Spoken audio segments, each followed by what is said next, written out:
Are you suffering from anxiety, the constant emails, threatening social media posts? Is a certain toy company breathing down your neck? You may be dealing with NECA harassment-itis.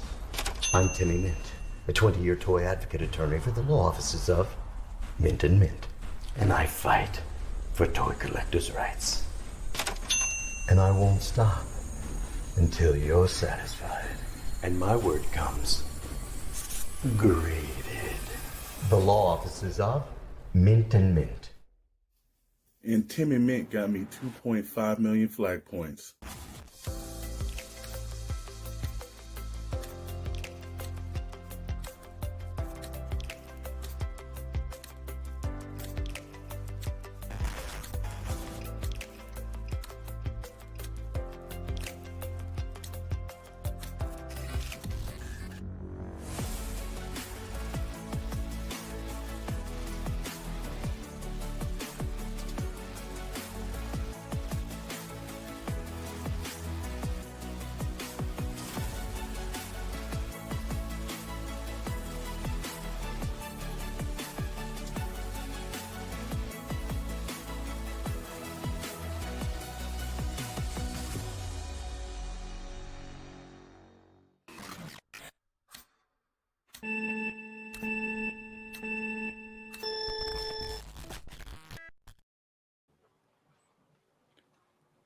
Well,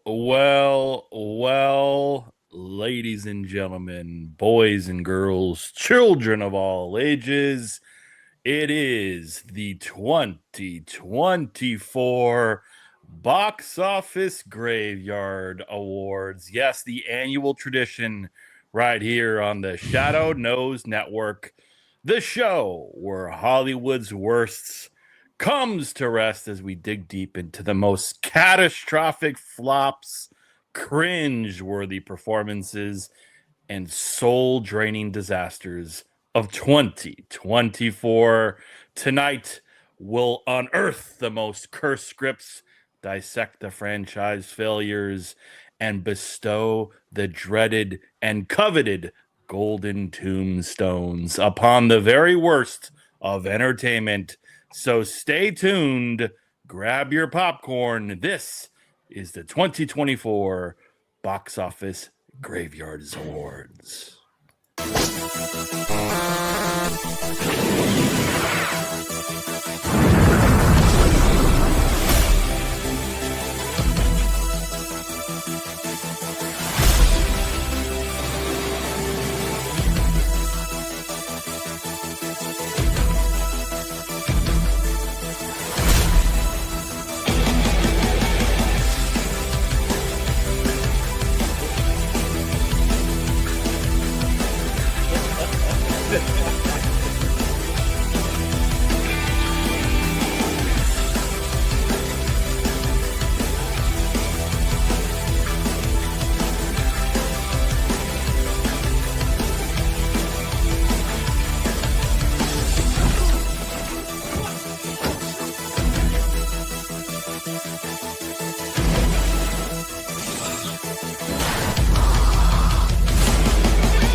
Well, everybody, thank you for joining us once again on this Friday evening, 7 p.m. Pacific time, right here on SKN Shadow Knows Network. This is the Pixels, Plastic, and Ink Crew. We are live, and we appreciate you all joining us on December 27th. We hope you've had a happy holidays, a Merry Christmas, and all the things that come with the holiday season, spending time with friends and family.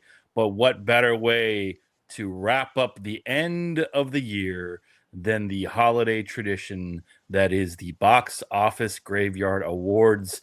For those of you who don't know what the Box Office Graveyards Awards are, well, they're very similar to the Razzie Awards, in which this crew here, Chet Maddox, Dr. Brantley, Mr. Storm, and myself, vote on a variety of different categories, the worst of the worst, from film, TV, acting, performances. So if you've been following along this past year, I'm sure that many of these things have come to mind, gripes and complaints, and we've sat through tons of terrible entertainment and also some good stuff. So, gentlemen, your thoughts on the annual tradition of the Box Office Graveyards? Well, we're back, and I feel like 2024 was just a Santa Claus of gifts for shit movies, and I'm excited about it. Yeah, I was at family Christmas, and everyone was asking, "Oh, have you seen anything good?" And I'm like, "No, but I've got a laundry list of the bad things that I watched this year." Yeah, no surprise that they actually re-upped it from 2023. I thought that we were at the cream of the crop last year, and unfortunately, it just seemed like, especially through Lionsgate, there was a lot of bombs this year. And Hollywood took a big dipping. I take that. Oh, yeah. Well, ladies and gentlemen, it won't be all negative, because we're going to talk about Shadow Knows News, our segment where we talk about some up and coming things, including is Spider-Man rights from Sony going to be sold? That is quite interesting.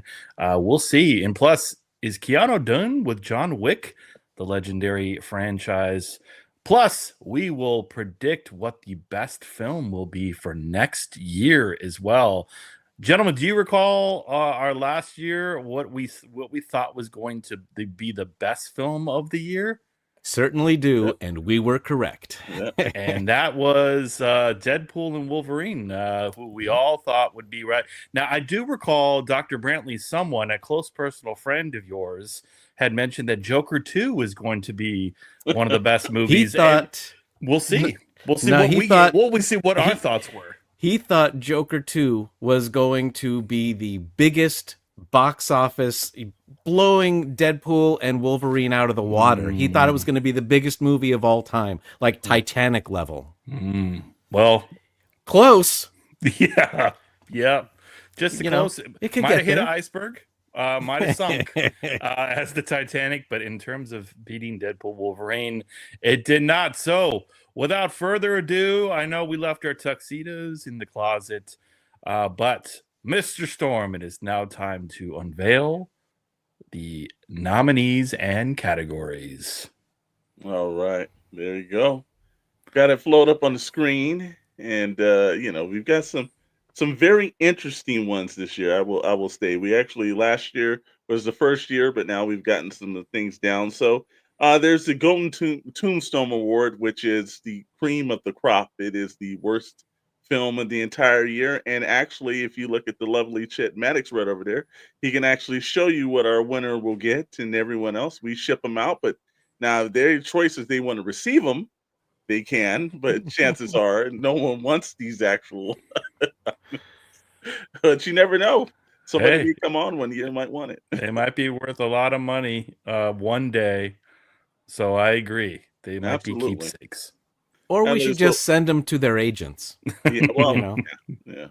Now, distinctly also remember, too, I'd like to just a disclaimer that Dr. Brantley and myself are taking great chances and risks at this, because obviously there are some companies that will probably never hire us again to this slander, because once you put something on the internet, it's there forever. So just pre-warning, we are, when people say, hey, we're shills, no, we're not. We are literally putting our careers on the line. It's not slander if it's true. It's true. So true. Do better. The Golden Tombstone for the worst film of the year. Then there is the Rotten Remains for the worst sequel, remake, or reboot. So that's 3 in those categories. So there's there's a clear winner for that one. There's the Gray Mistake Award for the biggest box office flop. There's a lot of contingents in that. In television, we have the Flatline Award for the most disappointing TV show of the year. Also in the television category, the Zombie Fight series for a show that just won't die but should. And then there's the Acting Awards, the Phantom Performance for the worst acting performance of the year. The Dead Weight Cast for the worst cast of the year, and there are a lot of nominees in that one actually. There is the Miscellaneous Awards, which is the Coffin Lid Award for the worst use of CGI or special effects. There wasn't a lot of those, so I think everyone else went to the top of that one. And then there's the Dusty Script for the worst screenplay or dialogue. And there's the Stake Through the Heart for the most disappointing franchise entry.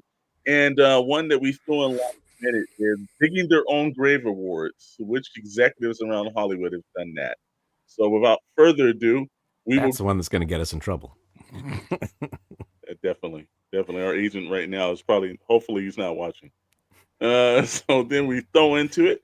Let's get into it. Here are our nominees for the Golden Tombstone. Yes, this is not a show that we make you wait for the best picture of the year. No. We give that to you in the beginning. You get to see what's worse in the beginning. So, this is a tough, Mr. Storm. I mean, you talk about lots of. I mean, it's going to be a tough decision here.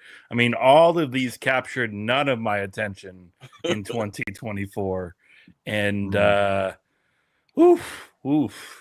these were hard to sit through. In fact, outside of Craven and Red One, actually, I'm going to say I have no interest in ever watching any of these films again. Yeah. And some that I had no interest in watching them in the first place. Absolutely. I will agree with that. The beautiful part about this is that you'll notice that this is different though this year. There is one creator that got on the list 2 times for part 1 and part 2. That's Mr. Zack Snyder. They were so bad that we couldn't differentiate between which one was. So we decided that he actually earned a double nomination for both of his. But we'll go with Madam Web, obviously from Sony. Sony has a couple of entries on this year. Joker Part 2, which was from Warner Brothers. Borderlands, from the company that shall be known as Lionsgate. The Crow, from a company that should be called Lionsgate. Red One, Amazon. Rebel Moon, Part 1 and Part 2. Netflix, so a streamer gets into it, 2 streamer nominations.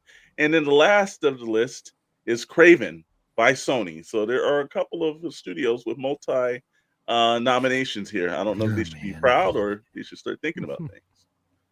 So from there, gentlemen, anybody has a pick who's taking the top slot on this? I mean, I guess you could be proud that you have multiple movies on the Golden Tombstone list. Mm-hmm.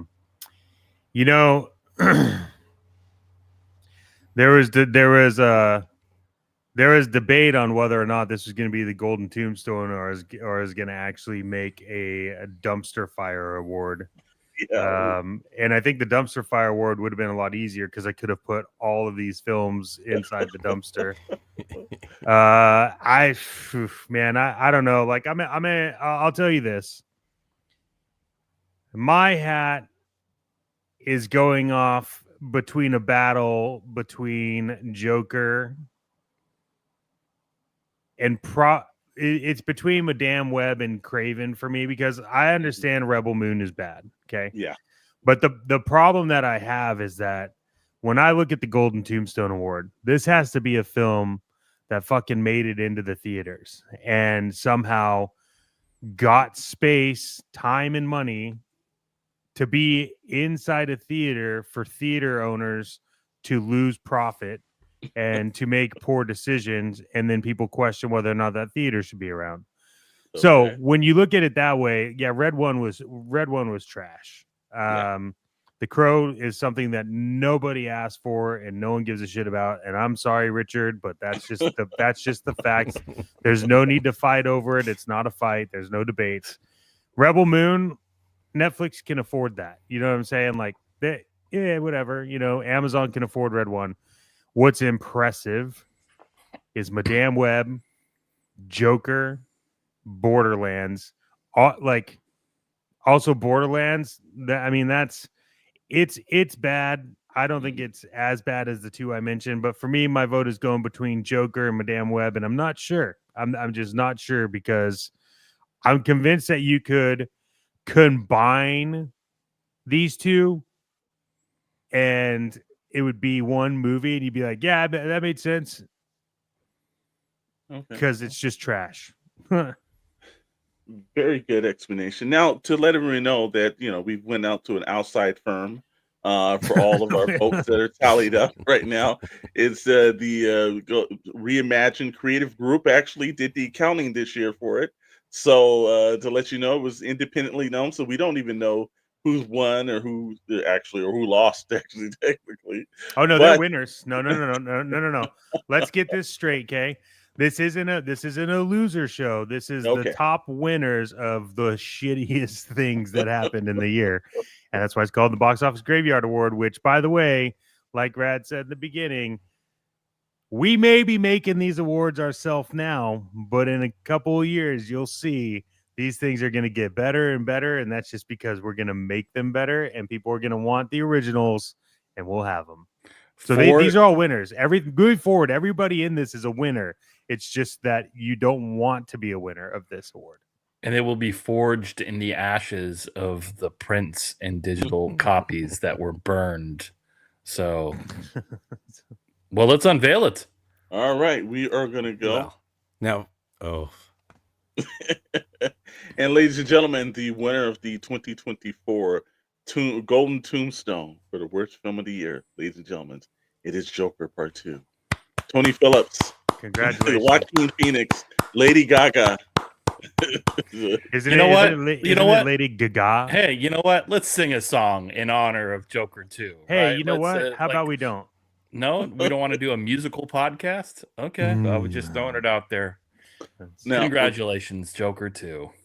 Now, along with Crooked Smile said, Madam Web is horrible on too many levels, and it definitely gets my vote. Don't worry, it got a lot of people's votes, actually. Just not enough to actually break the top spot, because I think the singing in Joker, we just did it. In fact, I distinctly remember months ago when we heard they were going to make it musical, we all thought that's got to be a joke.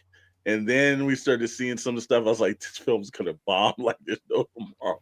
Well, and they did the music as, from the 1940s. Yeah. So, like, what the hell are they doing? Yeah. It's, wasn't even anything modern or original. So, but not to feel bad, Richard, not to feel bad. Madam Web did get honorable mentions. Now, that doesn't get an award, though. But it's just on the cusp where our accounting firm at Reimagine Creative Group thought that it should be mentioned that hey, they sucked almost as bad as Joker. So Warner Brothers and Sony so far running at the top spot. And Warduke over on Instagram said yikes, definitely. So Warduke, welcome in. Everyone on Instagram, welcome in. We don't really get the comments flowing on the same thing that we use for everything on Instagram, but we are monitoring them. We appreciate you. We want to thank everyone for stopping by. Also, quick reminder, it's free today to subscribe. I'm fronting the bill, so if you just click the thumb and the subscribe, I'll get a bill at the end of the month for how much I owe, and you're welcome. So just do that, and welcome in, guys. So now, I do have to say one thing here. I'll give Madam Web some love.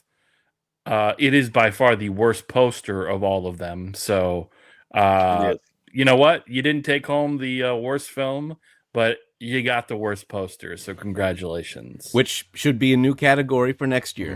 That's we're adding that next year. Ink waster. I've seen all of these movies, but only about half an hour of Red One. And then it was like, let's do Christmas. Bad? I didn't watch that one. It wasn't that bad, but Look, What was the point? Craven, I was surprised at. There were like 2 or 3 scenes that I actually enjoyed, and Okay. the rest of it was complete trash. Madam Web was bad all the way through, in ways you can't imagine. But Joker was worse. You know somehow. what? You know what's crazy, Dr. Brantley, and maybe you can shed some light on this. For Madam Web, how is it that I'm just not interested in the trailer when there's a scene in the subway? Like, am I missing something here? Like, that acting was No. like it was like, Bad. how would you make that how would you make that like enticing as a trailer when you have nothing to work with? Well, that's the trick.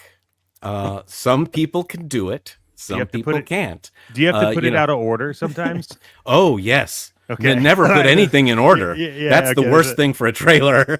Yeah. Okay. That's it. I was just wondering. Like, I don't know. All right. Sorry. Didn't mean to derail this That's okay, conversation no. here, but Oh, Madam Web no. was. Sometimes these things have to be explained to the public.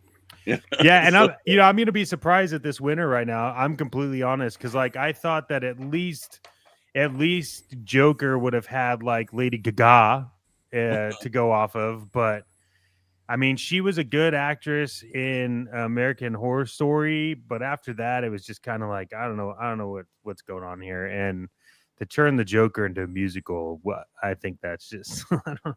I can Like- tell you that Bruce Timm was probably disappointed that this is what they ran with their Harley Quinn, and they were like, "Oh God, no."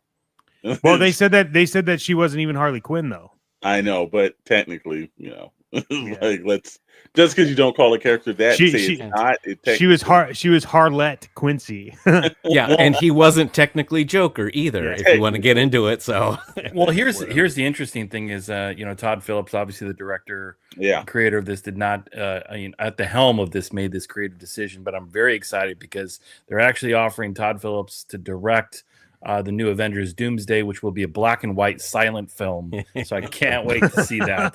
It's gonna Perfect. just blow everyone out of the water. So I'm excited about the new spin on the Marvel franchise. Okay, well, congratulations to the Joker. your awards will be mailed to you, the recipients, or you can come down to the SKN studios and pick them up yourself. But chances are you'll probably just or mail 'em. I can just drive it by Warner Brothers and chuck it out the window and keep going. Yeah. So then we go into the next award, and guess what? It might be a clean sweep tonight. Hey, Rotten Remains for the worst sequel, remake, or reboot. congrats. Yes, our firm came back and said Joker 2 won again. But Sorry, You know what? Richard. there wasn't a clear cut winner on that as much as honorable mentions came through. A couple of the votes came through, and The Crow got honorable mentions for it. So Joker 2 so far, 2 awards to keep the tally up. And it's too bad we don't have a little thing on the screen. Ding, ding. Oh, he's winning. He's winning. But yeah, this was probably one of the just straight out like just a disappointment.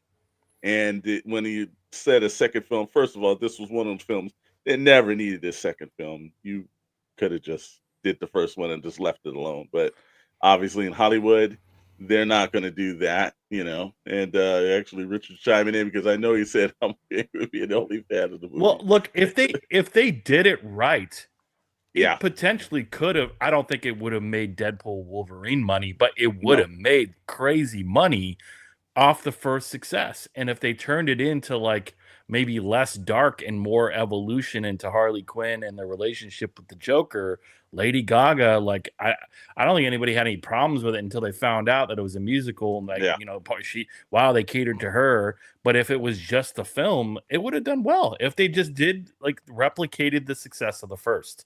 So I don't have any problem with them saying we're going to do a sequel. Like that's Hollywood. They just bombed at it.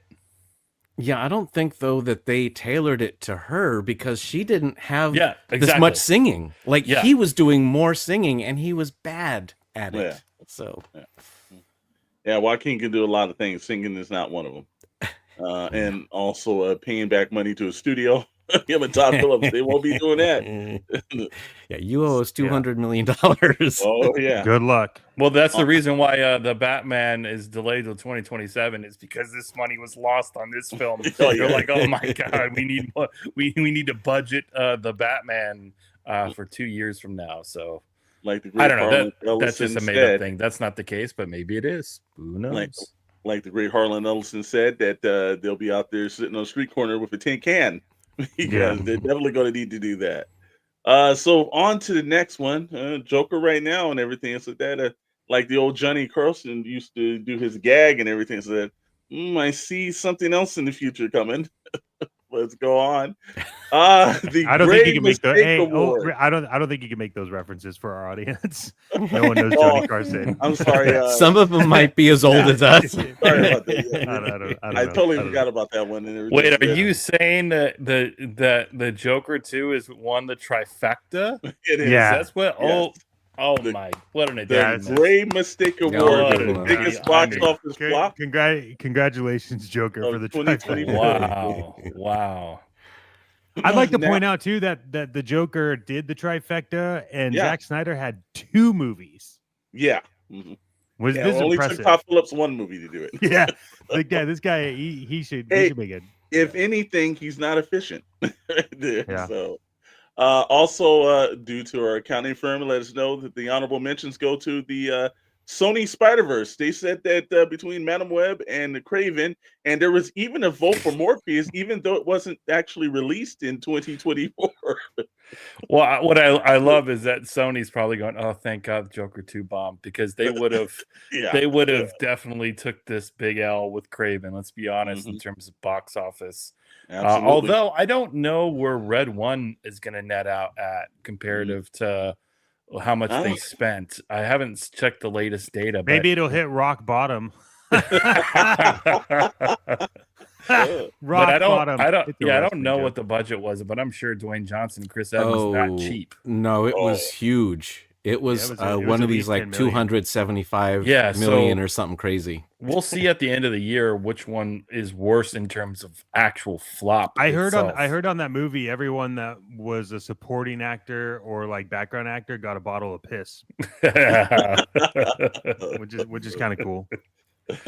Well, congratulations, Todd Phillips, man. Mhm. Wow. 3 Oof. awards tonight. Wow, taking the top honors. You made Nailed it. we got to see. So on to our next award.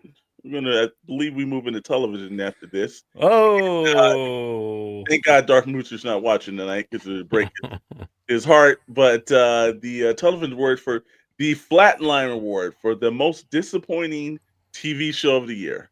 And I can tell you and everything with Meeks checking in that the Acolyte was it. Like, look, again, our accounting firm went long and hard. It looked over it. They could not find another shittier like television show to put up against it. There was like they said it was unanimous across all the people that they polled and went through this.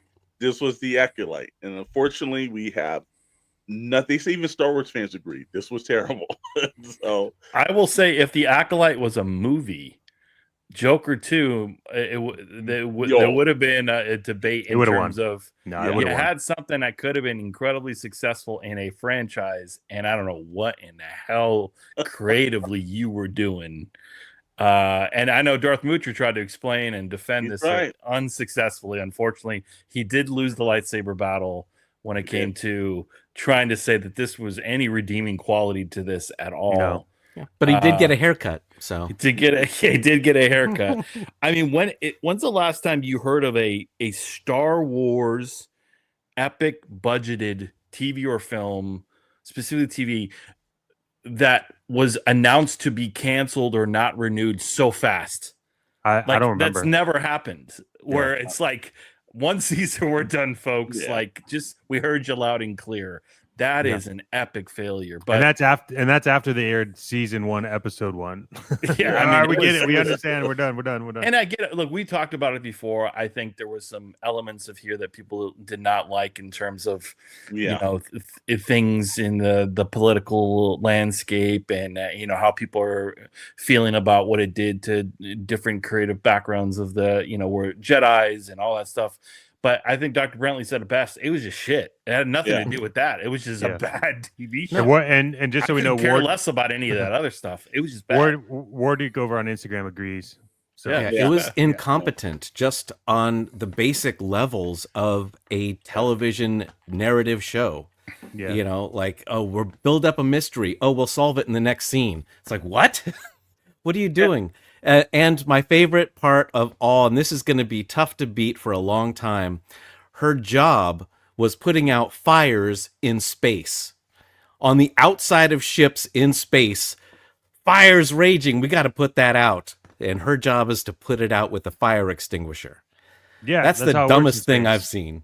No, that's how it works in space when you're a writer and have no fucking concept of anything. Exactly. And Crooked Smiles actually breaks in. It was a flaming bag of dog crap. Well, Technically, luckily she has a fire extinguisher. Yeah, she can extinguish it. No, I think this is what happens when you push a narrative. I think somebody over at we will not mention their names over at Disney saw the Russian doll and thought, well, hot damn, they could actually do Star Wars. And someone who had never had that budget before, never had proven that they could actually run that amount of money. They gave them a bunch of money and said, go make the show and just ignore all canon.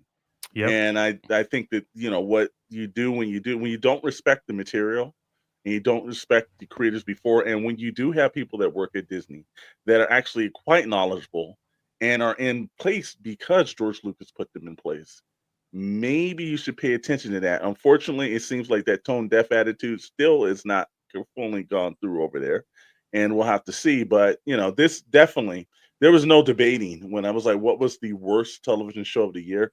This one absolutely went. And War Duke on Instagram, you heard right, my friend.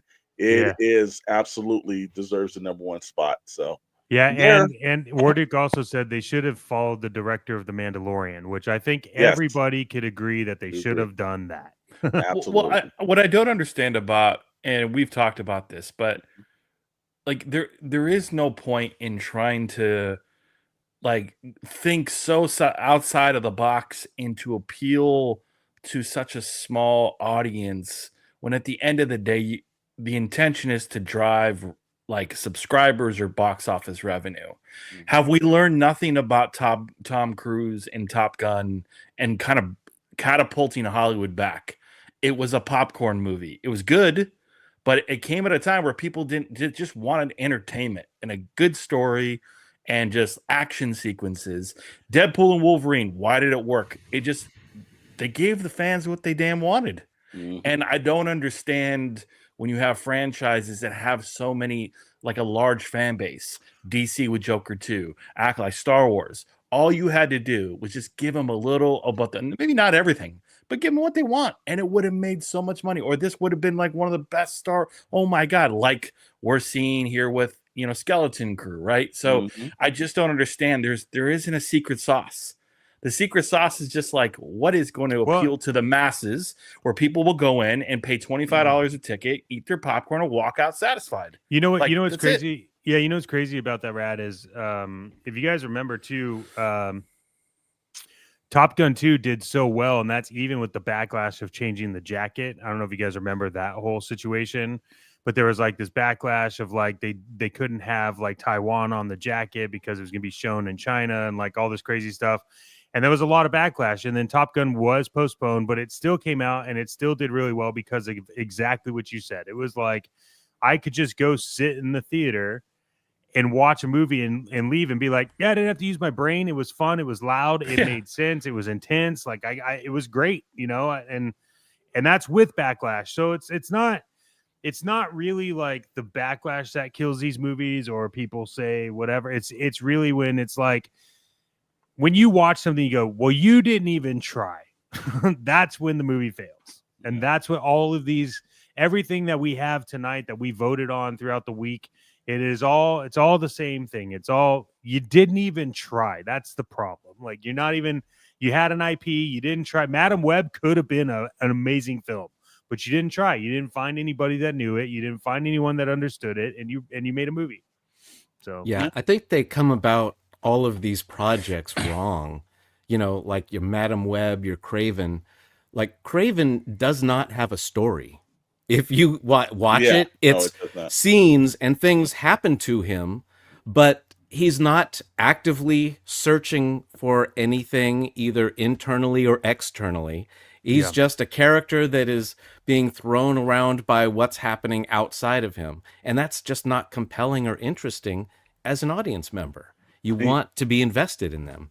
I think in that one though, Dr. Brantley, you and I both know that film looked like it was heavily reshot and clipped together. You can tell when they just were dumping scenes, and like another director probably came in and said this works, that doesn't, and this, and just changed what the first narrative, because that film looked like it was like cut together and scrapped together. And I was like, good, look, the opening 8 minutes, which we had on the channel, were actually pretty decent films, but you could tell that was shot entirely away from the original film. Those were probably like the first 5 minutes doesn't work. What the heck are we going to do? And then they had someone with the best idea to come in. They reshot it, and then the rest of the film did not fit that tone. And one of the main issues that we've gone over and over, and I hear all these people in Hollywood are talking about, is that Hollywood used to be a place where creatives, like people at the top of Hollywood, they were directors or producers or people that really worked in films, and they were creatives. Now that's being replaced in the days where now all these things are corporate now. It's now you have people with MBAs that have no creative ideas or situations that are now controlling the creatives. So we're going to continue to do this until you get creatives back that understand film, that understand pacing, that understand what audience wants. And every now and then a good film is pushed through despite the MBAs and the non-creatives at the top of studios. And that's the problem. And then once that happens and you get something like Deadpool Wolverine, that Monday morning, and Dr. Brantley and I know this for a fact, is that there's executives like, where's our Deadpool and Wolverine? It's like that worked. And then they're gonna beat that into the ground. So this is why it's hard in Hollywood to have something creatively, because it used to be the Xanadovs or some people that were at the top that were creatives. They were film producers. They went through, and now you don't have these guys. They've never been other than to set to just see someone work and look at dailies. They don't have any idea how films are truly made anymore.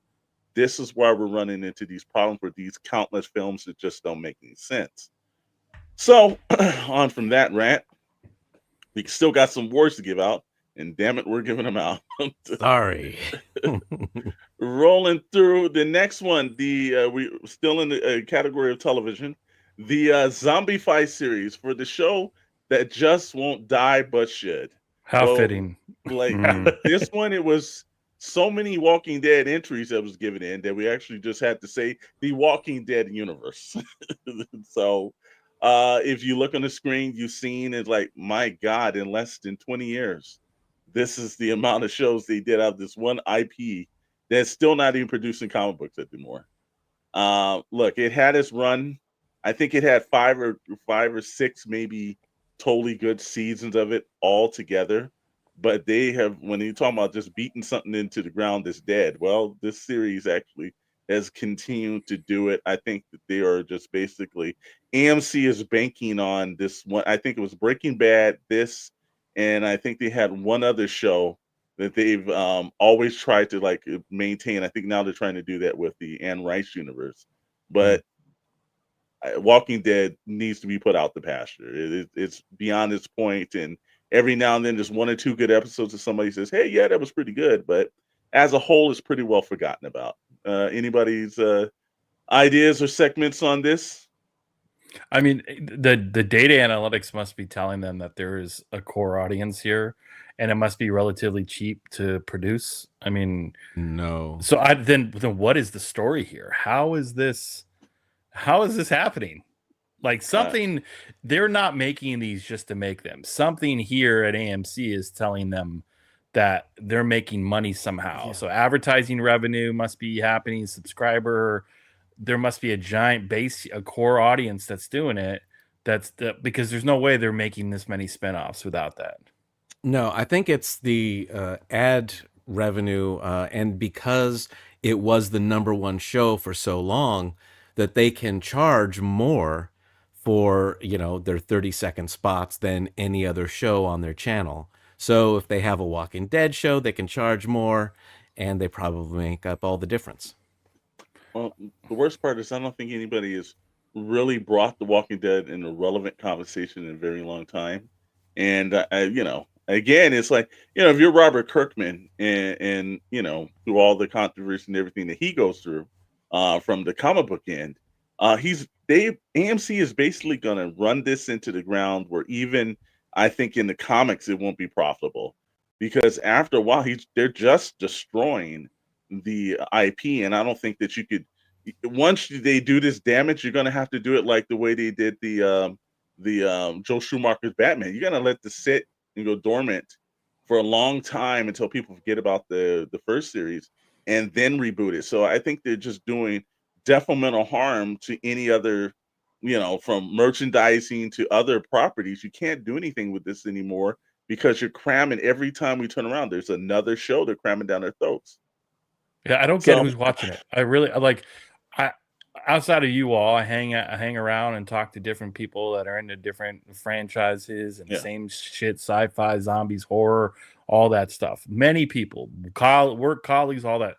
Nobody over the past 5 years has ever said to me, "Hey, you catch that? The Ones Who Live?" Or "Did you catch the new Walking Dead?" Like, who the hell is watching? Who is watching? No one is watching it. And it's like War Duke said. They should check out the source material, like comic books, to understand what the character is all about. And I totally agree. But like, the whole concept of like Walking Dead. I remember when Walking Dead first came out. It was all over the place, right? We go to San Diego Comic-Con, and they had the maze. You could go on the like Comic-Con was all about everything. And then I honestly don't know if I've seen more than maybe one episode of any of these. And not to mention when I saw this and we were voting on this, I was like, I didn't even know these exist. Like, I didn't even. Some of them, I was like, what is this? Like, the world. It's like we made it up. It was like a Photoshop. Yeah. Somebody actually. I'm like, all right, is someone like playing a joke on me? Where the hell did all this shit come from? Because I didn't know, like, the world beyond. I was like, that's a thing. What? That makes zero sense. They've kind of overdid it, and again, it just destroys the like War Duke said. They didn't check the source material, but also the problem of it, they've killed the source material now. Like, it's like if you're a creator, and thank God Robert Kirkman has done the things he's done to make himself financially profitable. But let's just say he wasn't, and he was at conventions, he was going around. This is destroying that IP, and it is what it is. But Hollywood's going to do what they're going to do. So yeah. But, which is the Walking we Dead present universe, to you what Hollywood is going to do. The Walking Dead actually is years after the Acclaim Awards, they get one of the best Acclaim Awards. They get an actual Tombstone Award sent out to them as well. From there, we got the acting award, the Phantom Performances for the worst acting performances of the year. And this is sad. The funny thing is that Joaquin Phoenix actually did just enough not to get this award. So this rolls down to Dakota Johnson, who has fell extremely bad. Madam Web, this was, and I don't know if anyone has a Netflix subscription. You can watch this. Don't. It's no, but you can. It is. The first 5 minutes of this movie kind of did it. And you're like, wow, this was a really bad fight. And she doesn't even appear in the first 5 minutes. That's the bad part about it. But when they get through, I didn't understand the story. It didn't make sense. I read the Amazing Spider-Man comics. I know when these characters started coming up into the into Acclaim on the shows and through the animated shows there. I don't know what they were thinking. The people at Sony have a problem. They just keep coming up with ideas and keep putting things out. And I've heard, though, thanks to Craven, that they've actually had, just like the Rhino transformation, they've had a transformation at the top that said they think there's no more of the Spider Universe. So thank God there's top of that. And then also there's some other people on the list. Sorry, Richard. Yeah, the Crow. Now, here's the thing. The reason why this is honorable mention, because only one vote came in for it, but we still had to tally it up. And Bill Sicard, which is actually one of the actors that's in Nosferatu who's getting acclaim and everything. So on this is how you turn around a incredibly terrible performance to one that may be an Oscar-worthy performance because all the buzz is going on for Nosferatu at the moment. So, Yeah. it goes to show. But I mean, Bill Skarsgård is like I don't know. He's good. So I feel like this would I think it's just a one-off bad film. It's probably look, directing. I think Bill Skarsgård did a favor. Is what I think. The Crow was. Yeah. I mean, him, man. He's from a really talented family. So He is. it's like when you look at the Skarsgårds, you're kind of like, yeah, I mean that's a favor, right? Because like I think about everything you've seen the Skarsgård in. It's all good stuff. If not at least entertaining, right? But you know.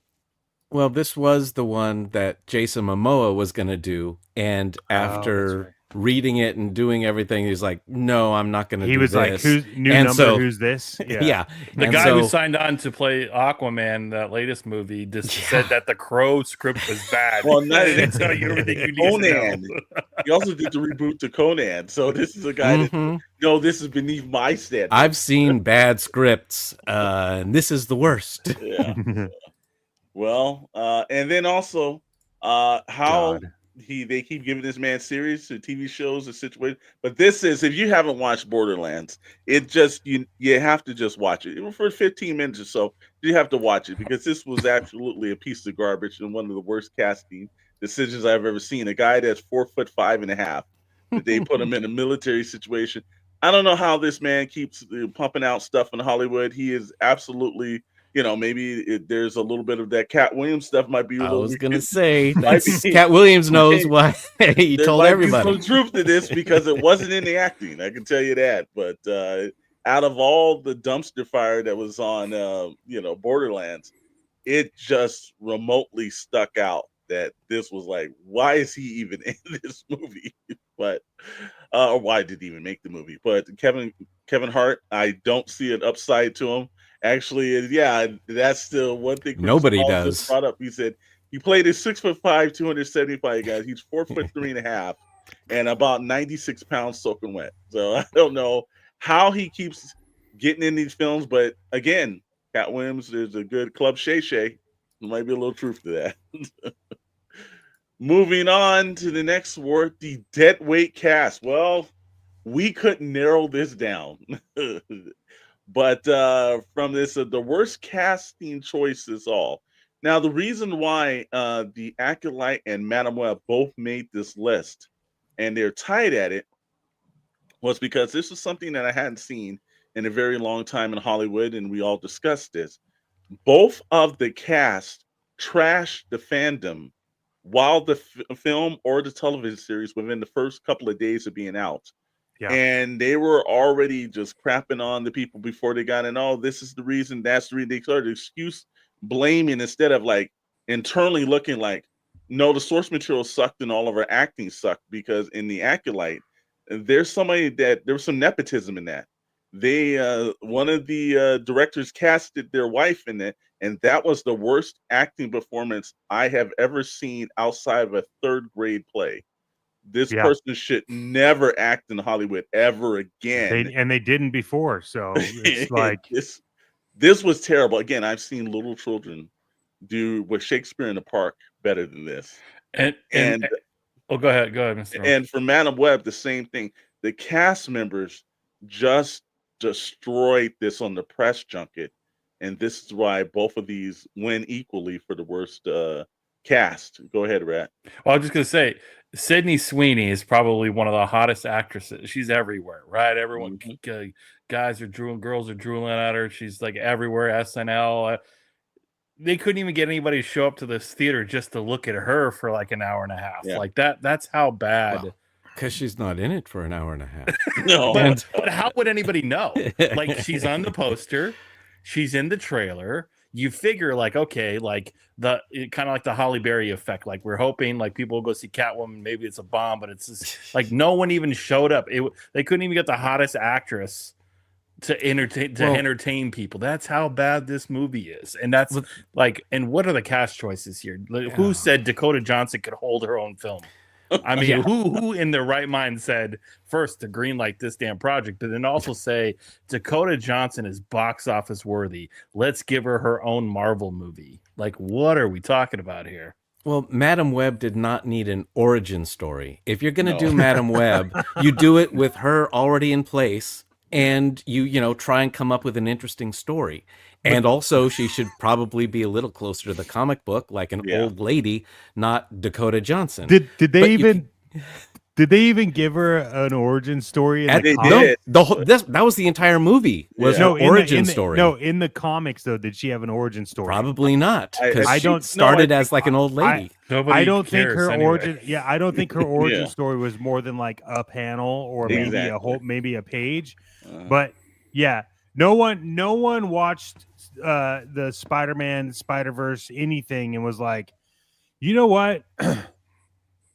That was a really good Spider-Man movie, but I really need to know more about Madam Web. And everyone was like, well, that wasn't even in the movie. It's like, yeah, I know, but that should be a movie, right? And then they were like, yeah, sure, let's make it. Then let's get Dakota Johnson, who's never held a movie on her own, to try to run this whole movie. What are you Yes. talking about? 50 Shades of Grey? yeah. Come Yeah, on. trash, Look, dumpster fire, You could have made a movie called Rhino and had Brock spearmint rhino. and had Brock Lesnar in it, and it would have made more money and told the origin story of Rhino than this It would have. garbage. It was You haven't seen Craven yet, have you? Yeah. I don't. Not Brock Let- Lesnar, but you know, Rhino has one of the best bits in the movie because it's like so insane that like I don't know if he knew that they were filming or what, but like someone tells him bad news Oh, and I he's saw the standing clip. there and then he's like all of a sudden goes, "Ah!" Okay. And then goes on. It's like, what was this? Well, I Yeah. saw the clip. It went viral, and apparently, he was Uh. trying to emulate the sound of like rhinos in heat or something. Like seriously, like a rhino like in heat makes that sound. So like Oh, that no. was his reaction. But when you watched it, you're like, did they forget to edit that out?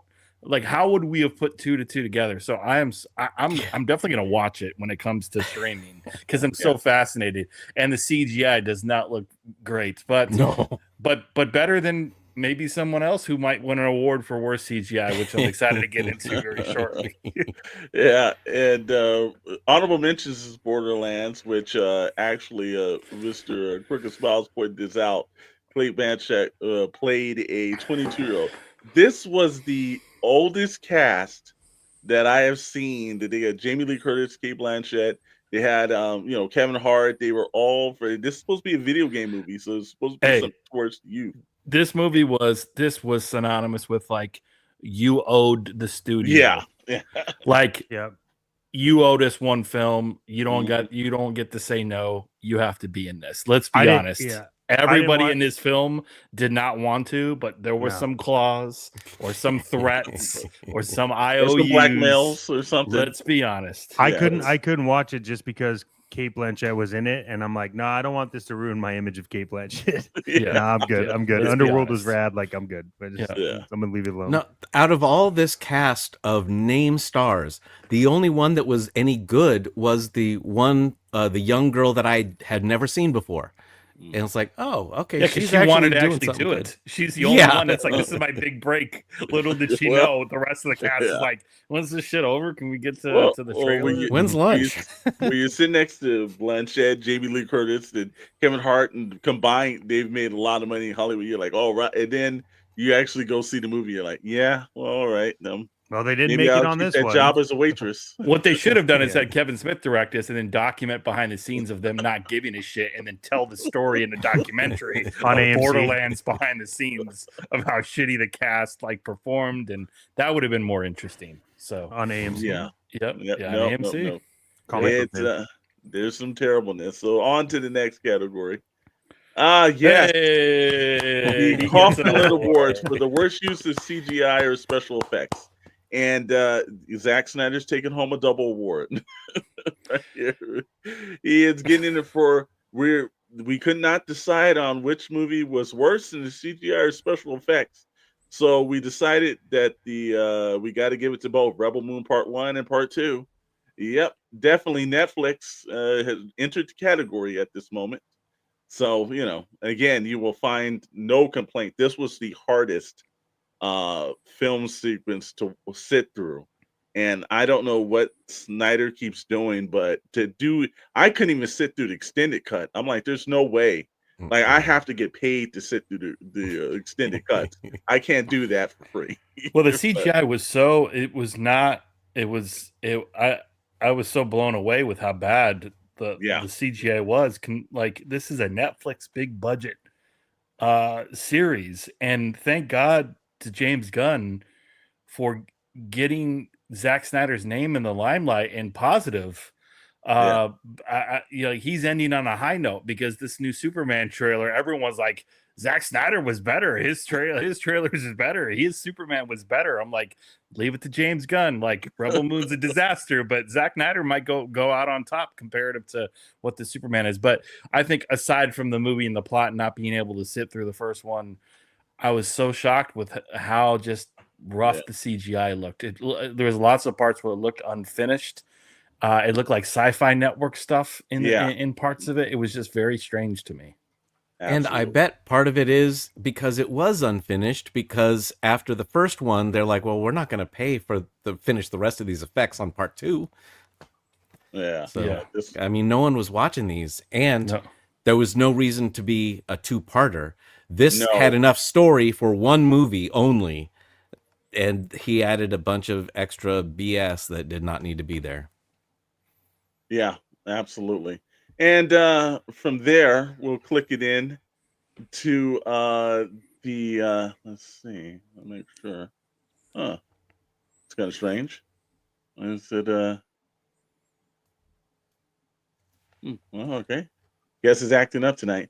The Dusty script, actually, we know about this, actually goes to, for the worst screenplay or dialogues, that goes to Rebel Moon Part 1 and Part 2. Now, if Easy. you actually saw the special effects, you didn't read the actual story, that was 100% the case. This movie was written terribly, and the dialogue was just bad, and you could see plots complete. I think it was probably one of the worst scripts of the year compared to some of the other categories. At least there were certain parts of Joker 2 I thought was written decent compared to this, but no, this was just pretty terrible, man. So, I don't have anything else other to say that Zack Snyder 2 for 2, bro.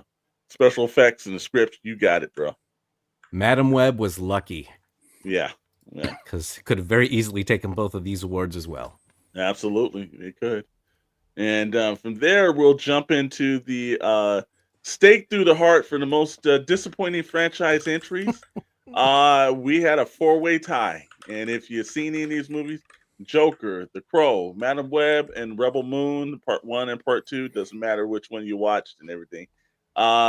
These are probably the last entries in the franchises from all of them. So, there's a reason why they're on this list. And, again, if you don't have to trust us, you can go back and watch all these when they hit streaming or any of your pay-per-views or whatever you want to do. But you can definitely check that out. They're all already on streaming. Yeah. Dollar bin at Walmart. There you go. And then from there, our last award of the night, Digging Their Own Grave. The winners at Lionsgate. The management over at Lionsgate Films. Well, Lionsgate did something that was very rare. They had 6 for 6 bombs of the year. And they had Borderlands, Megalopolis, The Crow, Imaginary, which they thought was going to go through, The Ministry of Ungentlemanly Warfare, and the Halle Berry flick that was so quick in the theater, I didn't even remember this. Never Let Go, but unfortunately, theater we say let go. You let go. And honorable mentions go out to Sony, because Sony came to the realization this year that the stuff that they're doing with Spider-Man just isn't working. Of course, I don't know why. They're the only studio I've ever seen that rebooted Spider-Man 3 times and then tried to do the villains. So they are getting all they can out of that property. Yes, sir. Yes, sir. Actually, somebody actually does know Johnny Person. Yeah, I know. I stand corrected. Sorry, my bad. And with that, sir, that is the end of the 2024 Box Office Graveyard Awards. Ladies and gentlemen, Congratulations take to a all the bow. winners. You guys have Congratulations. all earned the points and everything that you've done. I give you credit on that, man. Hopefully next year there won't be as many entries, but I got a bad feeling I'm looking at stuff there definitely is gonna be. Well, so I think in retrospect, we started off the show. This time last year, we went on record and said what would be collectively our thoughts of the best movie of the year. We said Deadpool, Wolverine, and I think the collaborative decision is that Deadpool, Wolverine was the best film of 2024. Our predictions, and speaking of Karnak, were accurate. Do you all recall what we thought would be the worst film of 2024? Now that we know that Joker 2 took the top notch. I know that none of us here said Joker 2. I believe Madam Web and Craven were kind of in the mix there. So we got that one wrong. I don't think anybody saw that coming. But Joker 2. Did we though? Because that's true. They're all about on that same level. He just didn't go the extra mile to go underneath. That's true. So, well, 50% is not bad, but I thought we would end the Graveyard Awards before we jump into SK News is to predict our best film of 2025 and our worst. And ladies and gentlemen, here are just a few, but obviously these are the ones that are kind of some of the big movies that are coming out. Action, Marvel, DC. We've got Brave New World, Thunderbolts. We've got the new Pixar Elio. We got F1, Brad Pitt's new movie. Tron, another Tron. Soups, 28 Days Later. We've got Avatar, another Avatar. Jurassic World with Scarlett Johansson. So Mission Impossible, the last one with Tom Cruise. So a lot of good stuff on paper. So I think we got to go around in our predictions of what will be, you think, the best film of 2025. And just according to this list, what might be the worst and or worst disappointment. So I'll give you just a couple seconds, gentlemen, and then we'll get your thoughts. Not try to put you on the spot. But Dr. Brantley, let's start with you. So Wicked Part 2. I saw Part 1, and it was one of the worst things I've seen this year. It could have been on this list, but I am in the minority on that one. People are loving it. But the things I think actually look like they could be good is Fantastic Four, 28 Years Later, Karate Kid Legends, maybe Ballerina, but I'm not so sure about that one. But probably 28 Years or Karate Kid, actually. As crazy as that sounds. I'm laughing because of the comment that popped up that popped up in Instagram, and one Warduke said might be Superman. You Warduke, you think Superman's gonna be the best film or the worst film? Anyway, sorry. Go ahead. Go ahead. Go ahead. All right. Okay. Well, so Dr. Brantley, so you think the worst film will be Wicked Part 2? Is that what you're saying? You're going on record, or is that just a personal? No, that's a personal thing. Okay. The worst thing on here is probably that's tough because a lot of these look terrible. Yeah, but probably Snow White of all things. Okay, that's been buried, and she's not done a great job in promoting that. Reshot 5 times, or whatever. 5 times. Okay. So Snow White for Dr. Brantley is worse, and for the best. Karate Kid, probably 28 Years Later, is going to be the best out of all of this. Okay. Man, all right. I mean, I'll just nominate myself to go next because, like, Dr. Brantley and I are basically on the same page. Like, I think. Okay, so a few things. I don't think anyone gives a crap about Wicked 2, so I don't really feel like that's in there. I think Snow White definitely is the biggest bomb in all of this, unless Captain America just really sucks.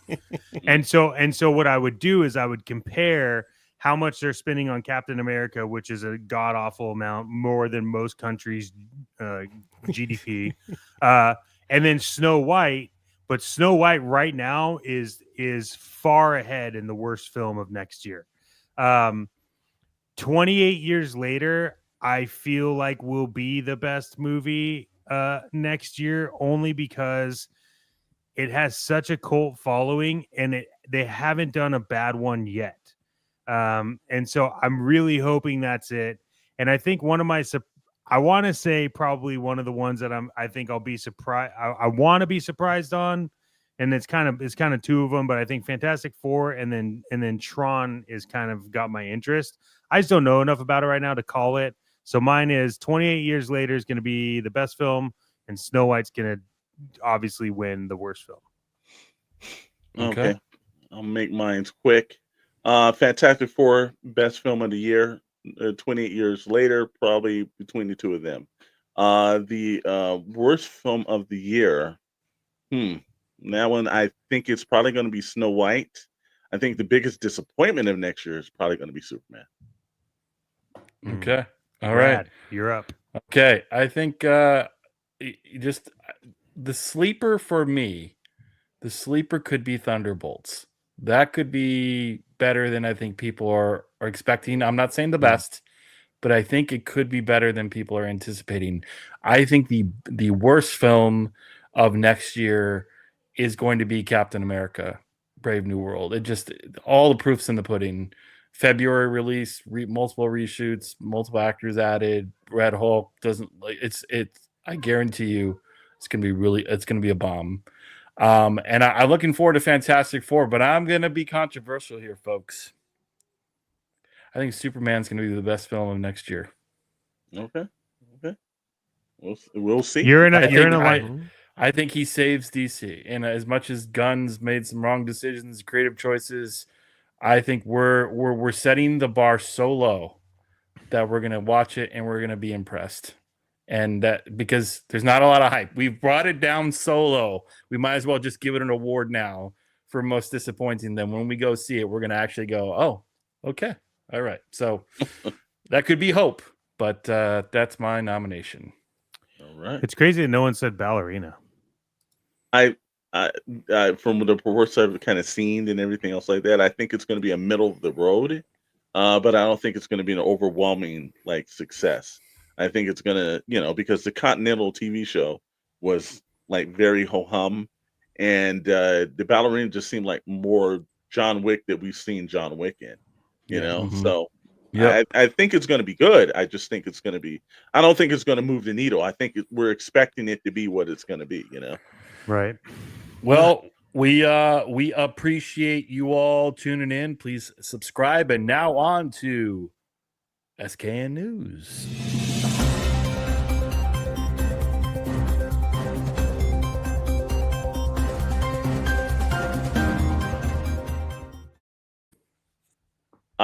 From the world of news into your living room, it is SKN News. And like Rad said, if you haven't subscribed, liked, or commented, please do so.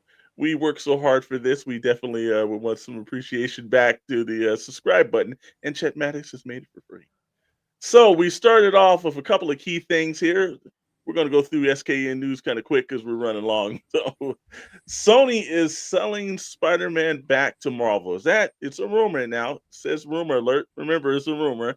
But Reddit has been putting it up that says reports are already surfacing claiming that Sony is putting their shared universe on pause. So after 3 films, they've decided that that's not the thing that's worked for them. A new report has surfaced claiming that Sony is considering selling Spider-Man rights back to Marvel. Guys think that's good for Marvel, or do you think Sony should just push through and try this all over again? What's thoughts on that, gentlemen? Sony needs to give up while they're behind. Yeah. They have not made one good movie except the ones that Marvel co-produced. So they don't know what they're doing.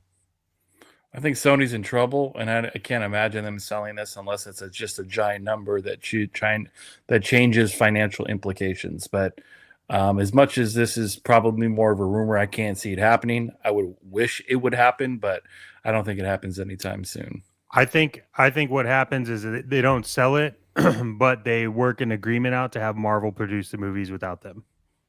But I can't imagine them selling all of the rights to Spider-Man, but I can see them working a deal where Marvel gets to probably come up with all of the movies, and then Sony just kind of like also has to kind of fund it. But I don't think it's a situation where they completely sell it off. Well, but you could get 3 or 4 billion for Spider-Man, and Disney might pay it. Oh, they're gonna pay it. And they'll make their money back in like 3 movies. As a total, so yeah, they're gonna definitely do that. And here's the thing: look, Disney's playing the long game here, and since it says the toy broker on my name, I'm gonna change that to the film broker at this moment. All they have to just basically do is just outlast Sony, because eventually Sony's not going to be around, or Sony's going to sell, because the management at Sony is one of the worst in Hollywood. They're not going to be around long making the films they're making. And one Ghostbuster movie every 5 years is not going to actually pad the money there. So just play the long game, Disney, because eventually you will get Spider-Man back, and you'll probably get all of Sony's library with it. And so Ghostbusters. That's like a Vince McMahon move. No, but it eventually is going to happen, because I don't see Sony with a path forward with any of their IPs outlasting any of these others. Even if they combined into MGM or somebody else, I don't see them lasting long, with especially decisions that they're making. And the same thing with Lionsgate too. If you got any of that Lionsgate stock, you better start putting that up, because it's only going to go down. From there, we jump over to some really troubling news right here. And I'll say this troubling because we are all a fan of John Wick, but there's a little distress here. John Wick, actually, Keanu Reeves was doing a little press junket and said he was speaking to CBS News to promote his new film, Sonic the Hedgehog 3, which I have to say all the previous 2 were pretty damn good, actually. If you had seen Sonic, you definitely want to see it. Reeves was asked about the potential for a John Wick franchise to move forward with the 5th film. Reeves said earlier in this month, "You can never say never. My knees right now are saying that I can't do another John Wick. So my heart does, but I don't know if my knees can." That is very distressing, because I do know that he is 100% a method actor in these films, and he has really jumped through the hoops. And also, let's be honest, Keanu Reeves is not as young. He's he looks 60. Young. Come on. Not as young as he used to look, though. But this will be very disappointing if we don't get another John Wick. What's thoughts on that, guys? It'd be sad, but 4 good movies, you can't complain about that. And you don't want one where it's like, oh yeah, he was a little too old. It's like the late Roger Moore Bond movies, where it's like, oh yeah, James Bond can't really jump and do all this stuff unless it's from very far away. I see it. Yeah, I think John Wick is probably one of the best written film series, hands down. The Continental, the TV show is what it was, but it has no effect on like John Wick universe for me. I think you could literally not do a John Wick 5 and everyone be okay with it, because the end of the last film was so good and so well written and so well done that if John Wick's character does just appearances like he's going to be doing in Ballerina, and it's kind of like John Wick kind of showing up for that, I think you could do a lot to preserve the character of John Wick and Keanu Reeves' knees, because you could edit that successfully. So I'm totally fine if he doesn't do another one. If there's a 5th one, I'm all in. If there's not a 5th one, I'm also all in, because I think it's just a good movie. Yeah, he's not going to do one because his next franchise is Ghost Rider. Well, if that is the case, he would probably be the perfect one for that. Now, with that said, though, don't worry, though. There is still John Wick, like Mr. Maddox just said. Reeves will appear as John Wick in the upcoming spinoff, The Ballerina, which the release date is June 6, 2025. So, we will see more of Keanu Reeves. But hopefully, as John Wick and maybe some spinoffs or some other things. But, hey, you're right. It's hard to top John Wick 4, but I wouldn't be surprised if he did. From there, we jump over to Amazon renews the gaming series. If you have not watched this series, you should be watching it. Secret Levels is on Amazon right now. It is probably one of the best animated series I've seen in a long time.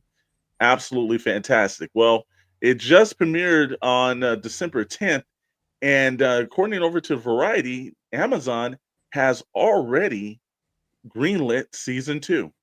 Yeah. So Don't know why look, you wouldn't. it's absolutely, this is one of those Tim Miller videos or actual productions, and it's such a interesting blend of gaming and everything. There's a lot of there's Warhammer, there's Mega Man, there's so many. There's a Pac-Man one that just blows your mind. There are so many great it's an anthology series, but so many great like absolute icons in the gaming world that they've done a great job on, man. I just definitely love it. And Meeks is saying there's a review coming soon for this. So uh-oh. Yeah, here's the thing that I want to inform everyone, and I was excited to get to the slide so I could finally say it. Yeah. We just went through the Graveyard Awards, and I just want everyone that's involved in those films, or the directors, or the actors and actresses, to understand something. Secret Level blew your shit out of the water, and they're no longer than 15 minutes an episode, and way more entertaining, and process that crap, because you spent I don't know how much money on these films that just were not good. And this thing, it's like, even if you're not into it, it's like one hit after another, and you just keep watching. You're like, dude, I don't understand why. It's just nonstop great entertainment. Yeah, and this was created by Tim Miller, which was one of the creators of actually director of Deadpool, and one of the principal creators of Love, Death, and Robots. And they've actually done a pretty good job. Animation on this is fantastic. If you have Unreal. not seen it, it's definitely worth watching and everything. And speaking of Tim Miller, we will go back to goes from good to bad and everything. Another Hollywood tone deaf statement. While he's promoting a couple of these films, Tim Miller, which was the original director of Deadpool, was talking to Collider, which is never good for these directors to actually keep speaking to people. But he wishes that his deal on the Deadpool films included a piece of the merchandise, so that he could have made a significant amount of more money on the 2026 superhero tentpole that launched the mega franchise. Does he think he's George Lucas? He wants the merchandise too? What the hell? He's basically states that you guys might not know this, but Dr. Brantley and I do. But it's not really a profitable thing for a first-time director in Hollywood. I'll tell you exactly what he told them. He said, "I only made $225,000 to direct Deadpool." And he said that's not a lot of money for 2 years worth of work and everything. Obviously, again, as we went into this whole year where we had to start talking about tone deaf points, that's actually more money than the 45 plus that most Americans are making a year. And when you hear tone deaf statements like this, you really start examining, what are you saying and what are you thinking? $225,000 for 2 years of work. For $45,000, that's almost like 6 years of somebody working. That, you've got to know to read the room when you're absolutely. He was a 50-year-old first-time director when he got this, so that's a milestone that almost rarely ever happens as well in Hollywood. Yeah, and now he seems to be at a tad and grateful. Now, mind you, he just had the success that we just showed of the Secret Level, Love, Death, and Robots, and we'll see what his statement. We'll see what his statement is about that. Yeah, I don't blame him. I mean, look what Deadpool's. At least see Deadpool and Wolverine box office. He's like, shit, man. I wish I could have continued on. So, I get it. I think what's wrong with this. I think the only thing that's really wrong with this statement, in my opinion, is exactly like you said. It is a little bit tone deaf, but I think it could have been not tone deaf, as he would just have said, look, in the scheme of directors, I didn't make what I should have made because of what it is, right? Then you remove that. But saying it's not a lot of money and not putting it into giving reference to what you're talking about, it is. But also, let's see what his statement is about how much he's making on Amazon from that. And I don't think there's going to be a statement. That's exactly why. That's exactly why. Well, we'll see. But Tim, the best thing for you to do is just forge on or something. But at a 50-year-old first-time director, that was what they called incredibly blessed. And to Yeah. have an actual major hit for that, because a lot of first-time directors don't have hits, and it's usually the last time they actually get to direct. So, man, it's like, be blessed, be happy with what you have and everything else like that. But understand when you're saying for 2 years worth of work, there's people out here that's like, really? So Yeah. we'll roll through that, and we come up on another reason for Madam Web's failure was explained. Tony Vince Arena, CEO of Sony Pictures since 2017, has basically been trying to come up with an explanation of why that the box office for Madam Web didn't know. And you know what he found out? He said that it was technically the press that crucified it. That is the exact reason why Madam Web did not do good at the box office. It didn't have anything to do with story or want of the character or acting or screenplay or any form of direction or just anything of that. No. It was the press. If the press hadn't crucified this film, well, this would have been as big as Deadpool and Wolverine. That's my quote, not his stuff. But maybe there's a reason why Tony at this moment is the outgoing CEO of Sony. Like with statements like that, I think he's vying for his next job somewhere, which it shouldn't be as a CEO anywhere. Mhm. Anybody have any delusions about this? Was it the press or was this movie just bad, gentlemen? No Well, one look, wanted him. out of all the Spider-Man, you've got the entire Spider-Man villain and hero ally, group to pick from. And you go, you know what everyone wants to see? Madam Web. A character I have never heard of until this movie was being talked about. But, I don't follow Spider-Man that much, but I never heard of Madam Web. I heard of all sorts of other characters. I heard of Craven. I know his basic story, but I never heard of this, and no one else did, and no one else cared. Yeah, this is being delusional, and that's enough said. Like, this is the last time anybody will ever talk about this movie, and we gave it more, and we've given it more attention than anybody else in 2025 with this award. So take your award, do whatever it is, but the press didn't ruin it. We talked about all the other Sony reasons. Pictures did. Yeah, and that's it. Just realize that too, man. I want you to just know any of the new views for this that go up on Netflix. You're welcome. Because your guys over at SKN News and Pistol Plastic Inc. or the Shadow News Network, we got more views for you, Sony. Just remember, we just give you a little something back. That's right. From there, we move on to Mezco, and actually today, Rad sent over an actual really cool photo of a Mezco property that he got the Indiana Jones version, and Mezco is starting to win over some favors because I will tell you, this 100% the Man of Bronze, Doc Savage, they are doing a great job. They've done The Shadow, they've done a couple other Dick Tracy, they're doing a lot of the Pope heroes, and they're making them look right. And I heard years ago that Arnold Schwarzenegger was actually supposed to have done an actual Doc Savage movie, and I think he would have been perfect for it. Now, I don't know who would be able to do it. Chances are they probably do The Rock, and we'd probably be hating it right now. But Bestco Toys has introduced a new Doc Savage and their 1.12 figure line, celebrating the iconic Man of Bronze. The figure features Doc Savage's classic look, complete with a rugged safari shirt and tactical gear. It includes some unique head sculpts and a wide range of accessories and immersive play. And for right now, it is available for pre-order for $115, and it's anticipated to be released in August of 2025.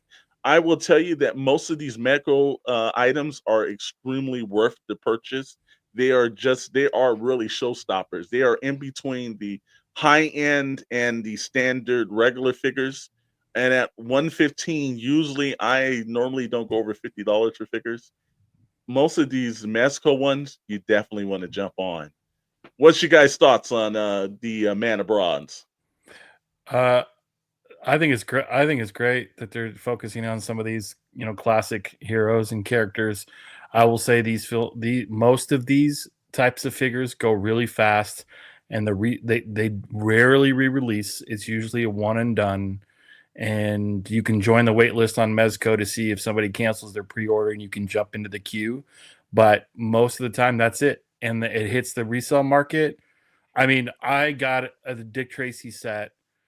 And then I got the blank from Dick Tracy. The blank cost me, I think it was like $105.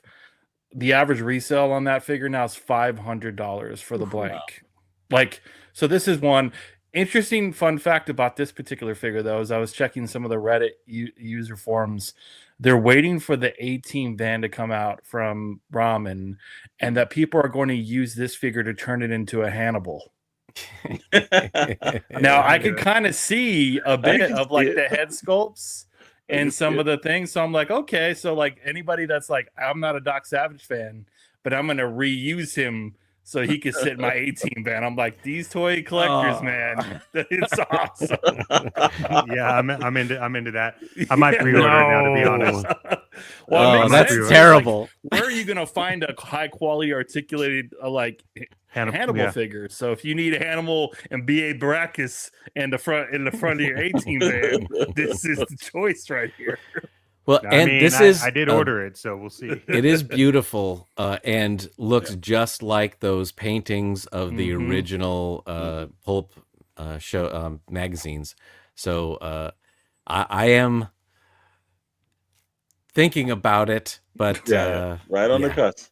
Yeah, well, like I said, our fine buddy over at the Studio 112, powered by Crooked Smiles Collectibles, right there, Richard says he can make that. He can. So don't worry. Probably less than $115. But yes, now you can own the Man of Bronze and everything through Mezco Toys, and like Rad said, 115. Some of these things are jumping up to 500, so it's probably a good purchase if you're into the pulp characters, or you just want to make Hannibal.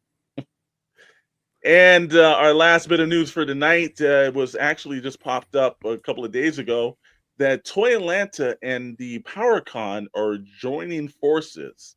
And if anyone's ever known the PowerCon, at one point it was just a total He-Man convention. It started out here in Southern California by Val Staples, and it had moved, and it was in Columbus, Ohio for a while. But I guess, these conventions and spaces and everything else, it's just so expensive that it always seems like two cons always combine into one. Well, that's what's exactly happening, is that Toy Atlanta, both promoters are going to promote this together. So it'll be still separate shows, but have the full arsenal of two promoters that are doing it. And I think that that's going to help Toy Atlanta. And I think on the other part, it's going to help PowerCon. I've never been to either of these. I've heard they're great shows.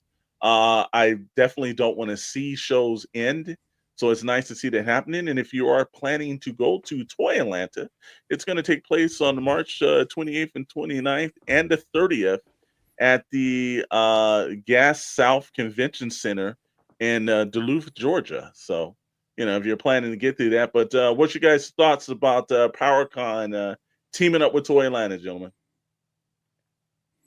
I can't see it. I mean, cool thing, but I wish it was in California. But awesome for the Atlanta folks. Yeah, well, maybe I'll go check it out. Yeah, maybe it is, because he's out there. But again, for all those Motu fans, don't worry, the PowerCon has been saved, and everything hopefully be better than ever. And again, as we say, we want you to always like, comment, and subscribe. But you know what that is, gentlemen? That is the end of SKN News for the week.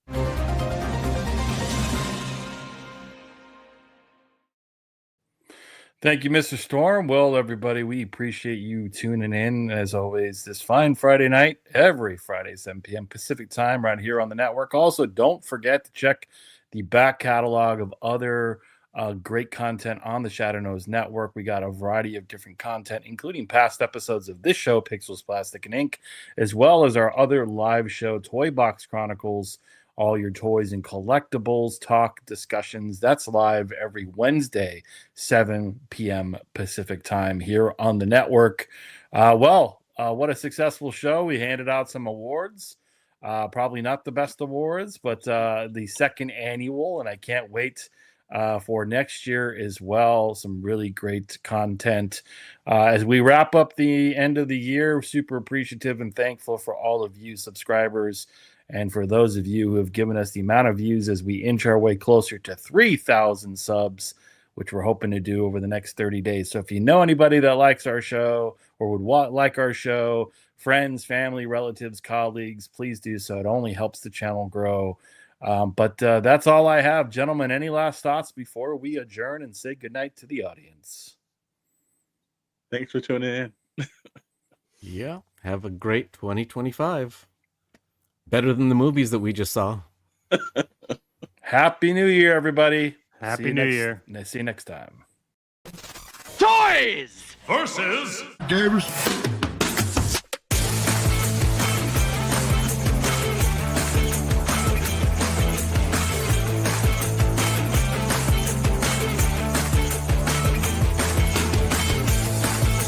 And here with the man, the owner. Tony at Toy vs. Game.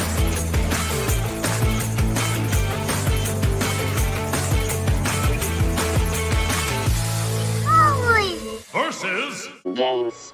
Oh.